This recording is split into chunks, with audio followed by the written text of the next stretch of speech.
Kata Syekh Nawawi, wa may yatawallallaha wa rasulahu walladzina amanu fa inna hizballahi humul ghalibun.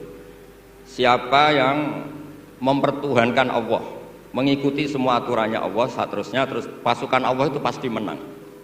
Ini ikut Al-Maidah 56. Wa may yattakhidhum awliya fin nusrah fa innahum junduwa wa junduwa humul ghalibun ala a'daihim bil hujjah fa innaha mustamirratun abadan amma bisaulah wa daulah faqad yuhlabun. Jadi kemenangan umat Islam yang permanen itu kemenangan logika. Kalau kemenangan perang, kemenangan bernegara, kemenangan sosial, orang Islam ya pernah kalah. Zaman Nabi Sugeng saja pernah mengalami kalah periode Mekah. Ketika periode Madinah juga pernah mengalami kalah di peristiwa perang Uhud. Tapi kalah-kalah sosial ini tidak ada pengaruhnya dengan kalah secara logika. Logika bahwa alam ini dimulai dari satu Tuhan, wajibil wujud, tentu lebih mudah dicerna. Makanya beliau ngendikan menang itu ala a'daihim bil hujjah fa innaha mustamirratun abadan, karena logika itu yang abadi. Artinya gini, ketika kita secara sosial ekonomi kalah, mungkin secara apa kalah, meskipun kita tidak ingin kalah, tapi jangan pakai ukuran itu. Nanti jangan-jangan ketika kita kalah kaya sama nyuwun sewu non muslim, atau kalah kaya sama yang sholat, buruhnya orang tidak sholat, yang sujud, buruhnya orang yang tidak sujud, Anda tidak perlu merasa kalah. Ketika Anda kerja dan tolabul halal, itu yang merintahkan Allah. Jadi Anda tidak pernah buruh di mata Allah, distatuskan tolabul halal, orang yang mencari apa? Halal, dan itu ibadah. Karena Islam hanya mengakui hukumnya Allah. Dulu Sayyidina Ali karramallahu wajhah pernah ajjaro nafsahu li yahudiyan, juga pernah kerja di orang Yahudi. Tapi enggak merasa hina karena tolabul halal itu perintah Allah. Dulu Nabi pernah enggak punya uang. Alhamdulillah ditiru banyak umatnya, kalau enggak punya uang itu banyak alhamdulillah itu.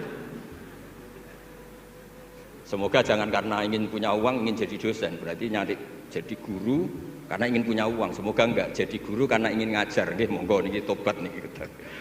Jadi walhasil terus akhirnya Nabi itu mau beli gandum lah atau makanan. Cara Indonesia mungkin beras. Cara Jawa itu ngutang. Terus kata orang Yahudi, jaminannya apa Muhammad? Nabi sempat bilang, ngendikan, saya ini dipercaya langit, masa kamu tidak percaya saya? Kata orang Yahudi itu menurut orang Islam, saya ini Yahudi. Walhasil Nabi terus rohanahu dir'an. Nabi menggadekan rompi perang sebagai jaminan kalau kapan-kapan tidak kuat bayar. Ya muamalah sama orang Yahudi. Jadi intinya tafsir yang datang ke kita itu banyak cerita. Bahkan cerita fitnah min adzabil qabri itu ceritanya Sayyidah Aisyah itu didatangi dua perempuan Yahudi.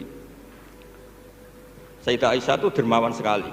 Ya memang orang-orang soleh itu jubila auliya wa ala sakha. Orang soleh itu pasti dermawan. Karena sering dikasih, terus si orang Yahudi, perempuan Yahudianya ini mendoakan semoga kamu diselamatkan dari siksa kubur. Sama sih ingat redaksi di kitab Bukhari. Walam an'am an usaddiqahuma, kata Sayyidah Aisyah, saya tidak nyaman membenarkan dia karena dua orang ini orang Yahudi. Setelah Nabi datang terus diceritani sama Sayyidah Aisyah, itu benar bahwa nanti memang ada adzabil qabri. Semenjak itu ada isti'adzah min adzabil qabri. Allahumma inni a'udzubika, seterusnya sampai min adzabil qabri wa min fitnatil mahya. Dan masih banyak lagi cerita-cerita sosial Nabi yang Nabi tertawa-tawa ketika orang Yahudi bilang nanti pas kiamat itu kan hancur semua Muhammad. Lalu orang-orang sudah mati diletakkan di mana? Pokoknya terus orang Yahudi cerita-cerita, terus Nabi tertawa-tawa, fadhahika hatta badat nawajiduhu tasdiqan lima qalahul habru. Nabi tertawa-tawa, oh iya benar. Semenjak itu ada ilmu bersama bahwa kalau orang Yahudi, orang Nasrani cerita ilmiah itu la tusaddiquhum wa la tukadzibuhum. Kamu jangan ngambil sikap membenarkan, juga jangan ngambil sikap mendustakan. Kamu benarkan jangan-jangan pas yang muharraf, yang tipuan.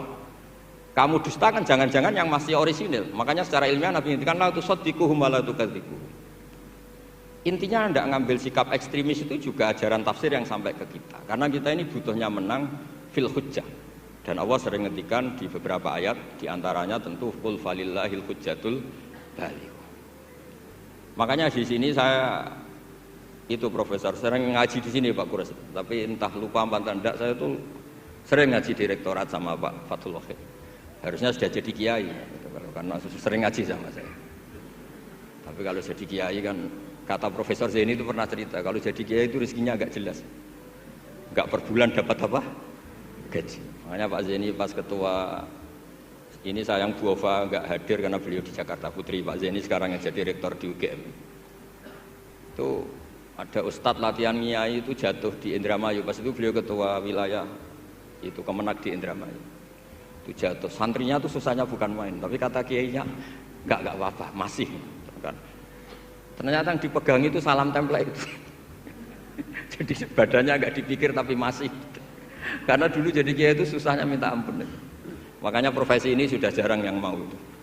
Kalau jadi kiai artis banyak yang mau karena makanya saya jadi kiai di UI itu sering istighfar. Jangan-jangan ini kategori elit sehingga hisabnya besar. Makanya saya ini termasuk kiai orisinil. Jadi saya dipaksa jadi kiai di sini tapi sering nggak mau karena saya ini kiai betul. Jadi kalau fasilitas banyak takut hisab. Kalau kiai nggak betulan fasilitas banyak tambah seneng.